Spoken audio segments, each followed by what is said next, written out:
Welcome back, Basement Movie Room. We're on to the review I've been dreading. Star Wars Episode 2, Attack of the Clones. Not the Clone Wars. I know. Attack of the Clones. Can't even get the which title is my least favorite Star Wars movie of all of them. And that's we're not counting like the holiday special and things like that. Yeah. The mainline Star Wars movies, and probably even including like Solo and Rogue One, I do not like this film. I don't like it. I think it's a bad film. I think it's a bad Star Wars film.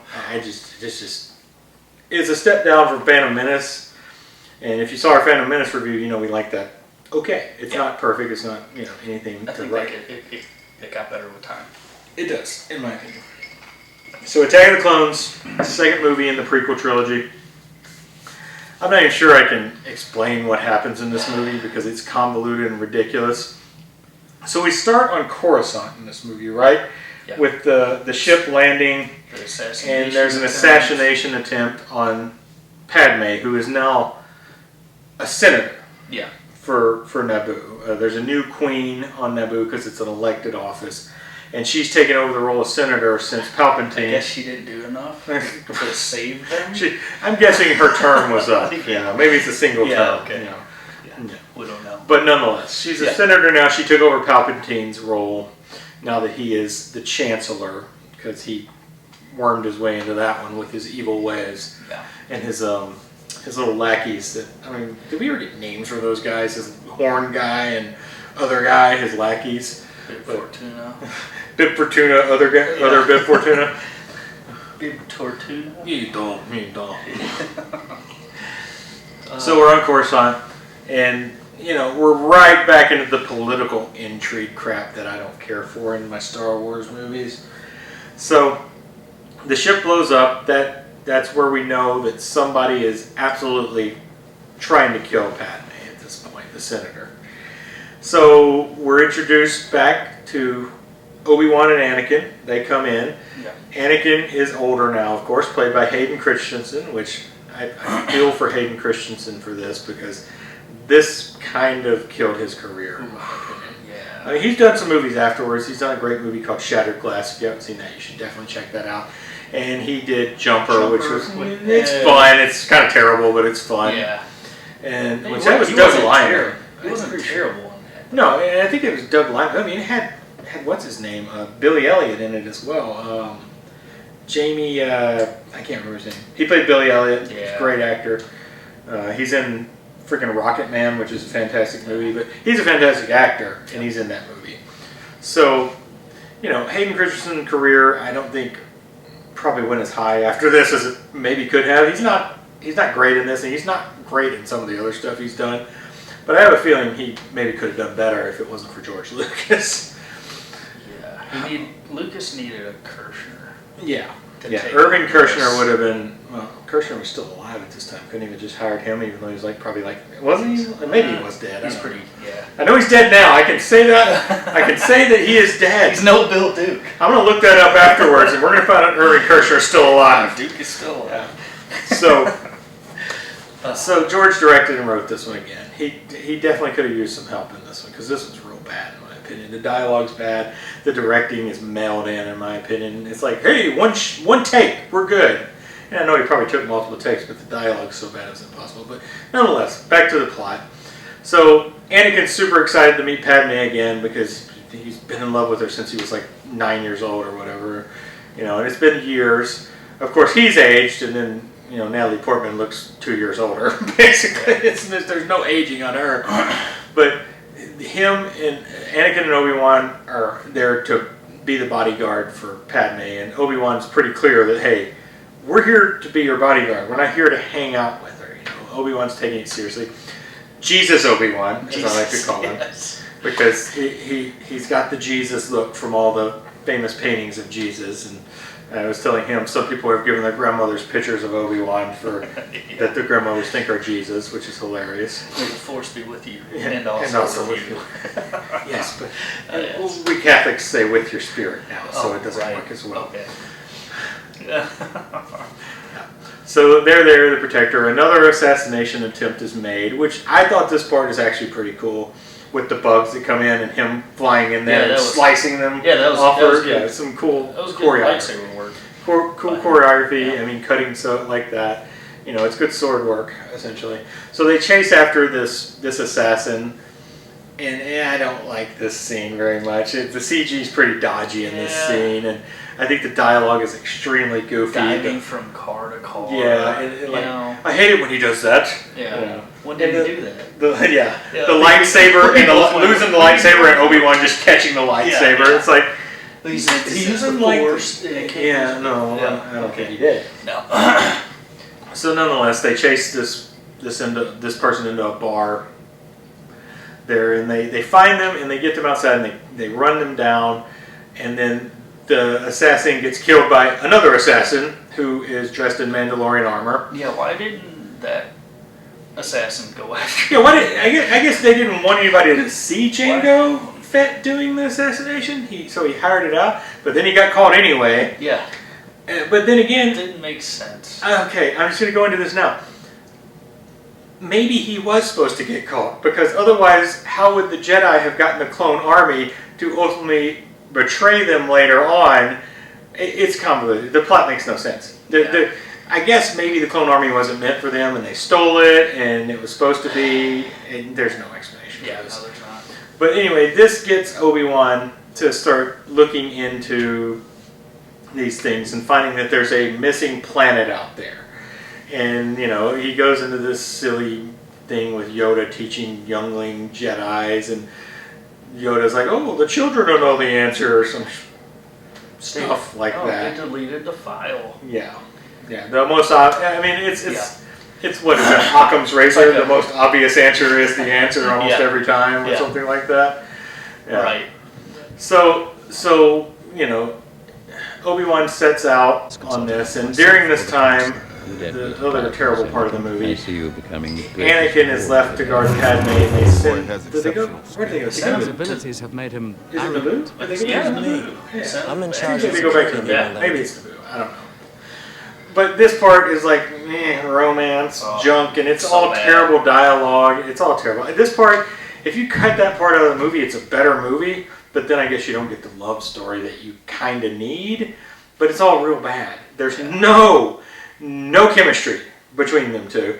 And then you look at the fact that Padme was an older teenager when she met Anakin, who was like a 9-year-old. Yeah. And it's like... So that's I didn't bring that up in the Phantom Menace review. Mm-hmm.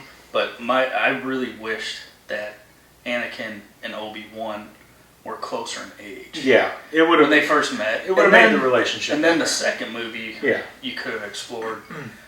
You know, Anakin and Padme kind of getting.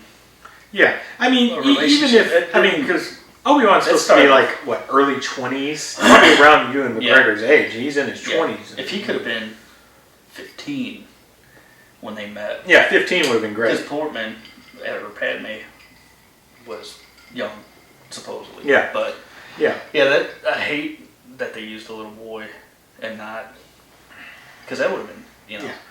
It makes it kind of a little gross, you know, because like she knew him when he was a little kid. It'd be like if you're like 17-year-old babysitter for when you were 8 years old. Like you've met her later in life and you guys, you know, hooked up. That's not cool, really. It's kind of weird. Yeah, other than the bad dialogue, I don't think anybody could get past that point. They're like, there's a big difference in age there. It's very goofy, and we also get the sand conversation, don't we, in this? Oh, sand. Yeah. Of course, I hate it. Gets everywhere. I'm pretty sure that's in this. I know it's in this because we just watched it. I know it's in this one. I just don't remember in what, general capacity it's in this. And so, Obi-Wan goes to this disappeared planet and discovers Kamino, and when he gets there, it's like they're expecting him because they say a Jedi ordered a clone army. And that this Jango Fett is the clone army. And there's that one scene that it doesn't look like Jango Fett sitting at that table. No, it's a total different actor. Yeah, it looks like a different actor for sure. Yeah, it looks like the bodyguard for Padme. Yeah.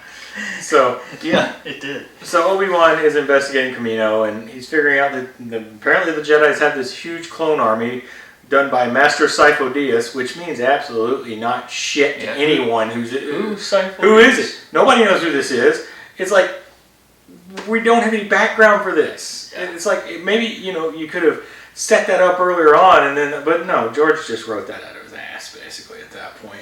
Yeah. You can tell, I'm starting to cuss. You can tell how much I'm getting angry about this movie. You won't like him when he's angry. You wouldn't like me when I'm angry. Where's my purple pants? Right next to your brown pants. This guy wore the brown pants. So we find out, we don't know who Sifo Dyas is. I mean, we ultimately figure out that it's actually Count Dooku that is, and he died. He died 10 years ago. Sifo Dyas was supposedly dead 10 years ago. There's a Darth Tyrannus out there. There's a Count Dooku. Is Sifo Dyas Dooku? Is that what we're supposed to think, or is it like he impersonated Sifo Dyas to create this clone? I think he impersonated him. Okay, that's kind of because he's like a double. He's a double agent. Yeah, working to get both armies. Yeah, going. Yeah, and he's doing everything. So because he's the puppet, which we're gonna find out. Yeah, he's with the droid army too. But when he's introduced, you're like, who's this guy? Yeah, it's just random dude introduced, and it's like it's Christopher freaking Lee. It's amazing. I love Christopher Lee, but I don't know why Christopher Lee agreed to do this movie. he really doesn't have that much to do ultimately in these movies, and he's too old to really do much running around. He's Saruman with a lightsaber. Yeah. I mean, the guy's like, Christopher Lee was a real badass in real life. I mean, he really was. He was in World War II. Worked for the OSS type deal. Yeah. World War II as a spy in World War II. Wicker Man. And Wicker Man's amazing. You can see our review on Wicker Man just a few reviews back. Check it out. It's a good one. Definitely. It may be in the recommended videos at the end. I think it should be. But yeah, so you find out, and Obi-Wan, I guess, just claims this army. He's going to take it if it's there. It's paid for, I guess. And he wants to meet Jango Fett. He meets Jango. They take him to Jango, and you meet Boba Fett, little kid Boba Fett. Boba. Yeah, Boba. Boba, where's your father? Yeah. That's another bad child actor. Yeah. And the funny thing is it's so stupid when Obi-Wan goes in the place. The armor's just sitting there in the wide open, and then all of a sudden, Jango comes out and closes the door as if Obi-Wan hasn't had ample opportunity to see the armor that he saw on Coruscant sitting right there in this doorway. So, Obi-Wan, he's figured it out at this point. He knows that this is the guy he's after. So, Jango knows too. Jango knows Obi-Wan hasn't figured it out. So, basically, Obi-Wan finishes and is leaving to go after Jango Fett. Jango's leaving. So they get in a fight. It's a decent fight in the rain. Very cool scene in the rain. Yeah, Jango gets the best of him. He does. I mean, he does. He's better than him because Obi-Wan's still young ultimately as a Jedi. But Jango gets the best of him. And then, Obi-Wan takes chase after him. And then you get the cool chase scene with Slave One. And then something that's going to come back in The Mandalorian is released. The Sonic Bomb. Oh, man. Which is so cool. That sound is cool.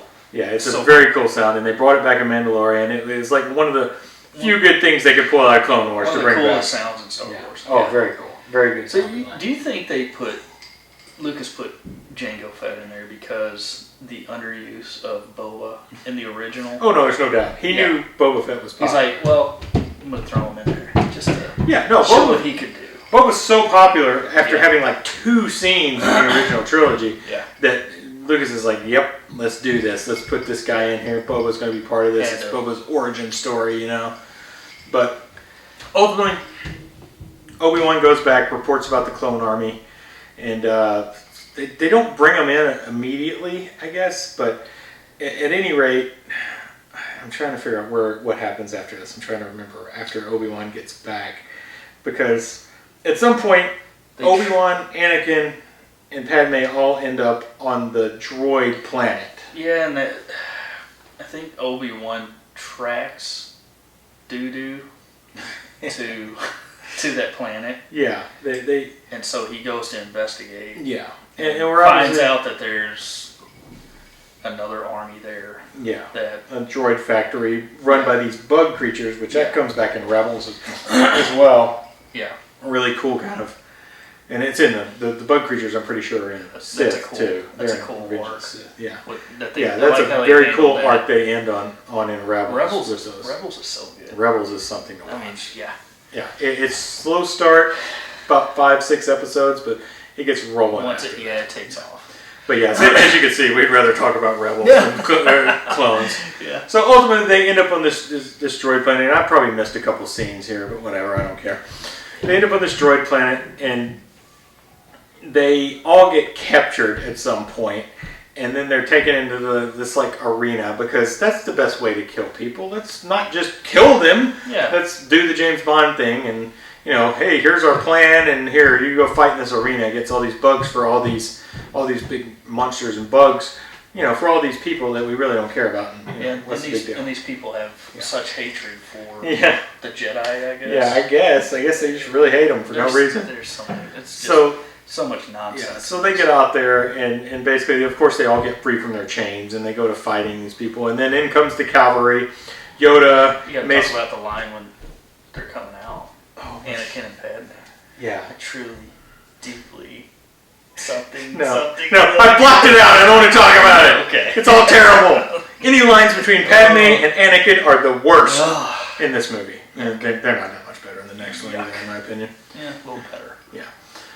So basically, they get out of their restraints and they begin to fight, and then in comes the cavalry, Yoda, Mace Windu, and all the other Jedis that they could put together, including random white guy Jedi and random alien guy Jedi, and it's just funny because there's just some random guys out there swinging lightsabers around. Pretty sure you have a couple lightsabers that are just swinging in midair at nothing, and it's like, whatever. It looks cool enough for the most part. Cool to see all those lightsabers. But the CG gets a little dodgy here too. Yeah. So they're fighting the droid army, these monsters that they've released on them, and then we have the clone army that comes in to kind of save the day. And which at this point the transition of the Jedi and the Republic taking over this army. Yeah. It was so quick too. Oh yeah. It's like, whoa, when super did that quick. happen? Yeah, super quick. Yeah. And we got all these ships too that were apparently built there. It's kind of like it's Rise of Skywalker level of building ships, I think. Yeah. So then, Jango and Obi-Wan get in a fight. Or no, Mace Windu. Windu. And Windu takes him out. Yeah. He dispatches him pretty darn easily. He cuts his head off, in fact. You see Boba pick up the helmet, Dad. Yeah. R-rated Star Wars. Yeah. Head falls out. The head does not fall out, unfortunately. It's what we can all hope for. And then... It's explained in a novel. Probably is. Yeah. And, Boba took the head out and fired him. Kept it, But yeah, so then they go in pursuit of Dooku, who runs, and they get on the ships and run after Dooku, and I don't remember the end of this movie, to be honest. Yeah, Anakin and Obi-Wan both go after Dooku. Yeah, and Padme falls out of the plane. Obi-Wan is like, when it comes down to the lightsaber scene, Obi-Wan's like, let's take them together. He's a master. Yeah. And Anakin takes off. And, of course. Ends up getting his arm cut off. Yep, that's right. Everybody's got to lose a limb. Everybody's losing a limb. The start of the Vader mechanicalness. Yeah. And then Dooku defeats Obi-Wan. Yeah. And they're in a bad spot. He could kill both of them, but he chooses not to. Mm. And then here comes Yoda. That's right. Yoda comes out. Yeah. And we get our first Yoda lightsaber battle, which is cool. It's all CG, obviously, but it's very cool. And seeing how powerful Yoda is kind of nice. CG gets a little uncanny valley at times, where it's kind of like cartoony looking, but it's great. Reminds me of like a Japanese cartoon. Yeah. Yeah. Him jumping around and stuff. Oh, definitely. Yeah, it's got all the bounciness. Just the way he moves and stuff too. Yeah. Oh, definitely. So Yoda runs Dooku off, basically. He doesn't kill him. And then that's pretty much the end. And he grabs his cane. Yeah, he grabs his cane. And so, they end in the Jedi Temple talking about it, right? Is that what happened? I can't remember. Yeah, they do some more talking in the Jedi Council. Way too much. And then at the end, it ends with Palpatine, Mace Windu, Yoda, and Bail Organa. Yes. So they're overlooking the clone army, and Yoda says something like, "Now Clone Wars begin." Clone Wars begin. Yeah. Clone Wars. Yeah. Which, And then they go into a cartoon. 7-season cartoon, which spanned pretty much the whole like 20 years or something since this movie or whatever. Yeah, it leads right into. Well, it doesn't quite, but. I mean, the 7th season was what, last year, right? Which year was before last? Yeah. Yeah. That's watchable. Yeah. Yeah. I mean, I haven't watched any of it, and I probably won't. But like I told you the other day, people say that there's certain episodes to watch that really take you places, like the Darth Maul stuff. Oh, yeah. That I might go back and watch, because Darth Maul's a great character. Yeah, some good stuff. Yeah. All right, so the score. Score was... So, they tried to reuse Duel of the Fates. Yep. Oh, Anakin. We didn't even talk about that part. We didn't talk about that part. And Anakin went back to try to find his mom. So if you want to Anakin went back to try to find his mom on Tatooine. He discovers Watto sold her to a man named Lars. And so he goes out to Lars's farm to find out that Lars ultimately married Shmi Skywalker. And that he has a stepbrother who's married. His stepbrother, Owen Lars, played by Joel Edgerton. Yes. Is a very young Joel Edgerton. Yeah. Who is a great actor and director these days. He's terrific. Maybe we should have let him take over Star Wars at that point. He was decent. Maybe he'll be in Obi-Wan. But yeah, so Anakin finds out that his mom was kidnapped by Sand People, and so he goes to the Sand People's camp. There's no indication of how he found that camp. Yeah, it showed him stopping off at okay. Yeah, that's right. He stopped at the a little bit of nostalgia and at the I keep wanting to say Ewoks. What's the little Jawas? Yeah, Jawas. He stopped and talked to them. That's right. He did. I forgot about that. And he finds the Sand People, sneaks into their camp, finds his mother. She dies in his arms, which is convenient for the plot, obviously. And then he proceeds to just kill all the Sand People, which he tells Padme later, I killed them all. And not just the men, the women and the children too. And she still likes him after that. She likes a psychopath. I hate them. I hate them all. Yeah, he hates them all. I mean, it's clearly... Yeah. I mean, I guess it works to kind of show his turn to the dark side. Yeah. But then again, I mean, they killed his mother, so he's a little angry about that, obviously. Yeah, I'd be pissed too. Yeah. So anyway, that's that part. The score, they reused William's Duel of Fates as he's trying to find his mom, which totally fell flat. Yeah, it did. It was terrible. Yeah. But one of the, I think, the most memorable parts of his score in this is when Anakin starts to get angry right after his mom dies. Yeah. It's that build up. It's swell. A really nice, nice swell, and it's a pretty nice little piece there, and it helps the moment. But overall, the score is just falls flat like the movie. He mailed it in. Yeah. He didn't have much to work with here. I mean, there's a little bit here and there, but it's a lot of reused assets overall. Yeah. Like I think much. the ending when the clone army is shown, and then when they're taken off in the, that was okay as far as the score is concerned. Yeah. But nothing memorable other than that little piece for me. And then the negative with the Duel of the Fates, trying to use that again. Yeah. It works so well in Phantom. It basically ruins it. Yeah. Here. I mean, it doesn't ruin it because it's still great in Phantom, but it's not properly used here. No way. All right. So let's go to ratings. What's your rating? 5. I'm going with a 1. Yeah, a little lower, shockingly, than what I'm going to give, seeing as I hate this movie. I'm going to give it a 1.5. It gets a 1 just for being Star Wars. It gets a 0.5 for Obi-Wan's parts. So that's kind of how I look at it. I despise this movie. The only parts I even like are Obi-Wan's parts when he's by himself. Because everything else with Anakin and... Okay, granted, the bodyguard scene where he cuts the things, that's fine. I like that.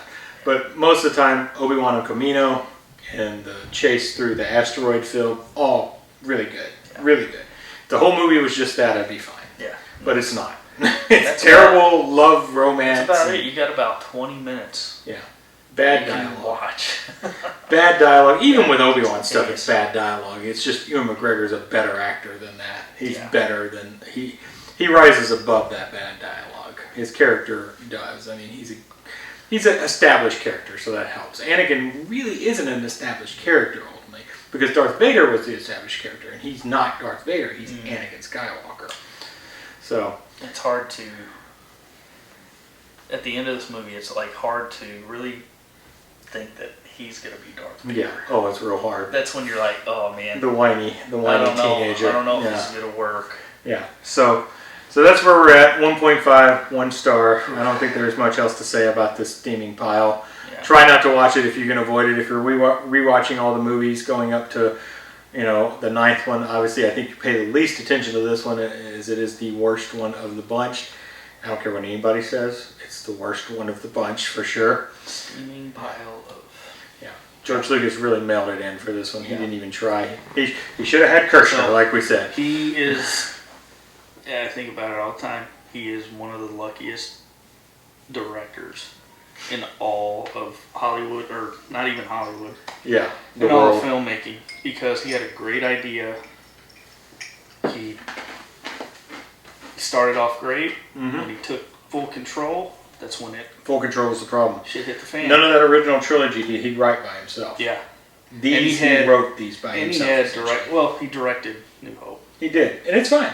Kirshner directed arguably Kirshner's the great. best. He does the best. And then Marquand did, Yeah.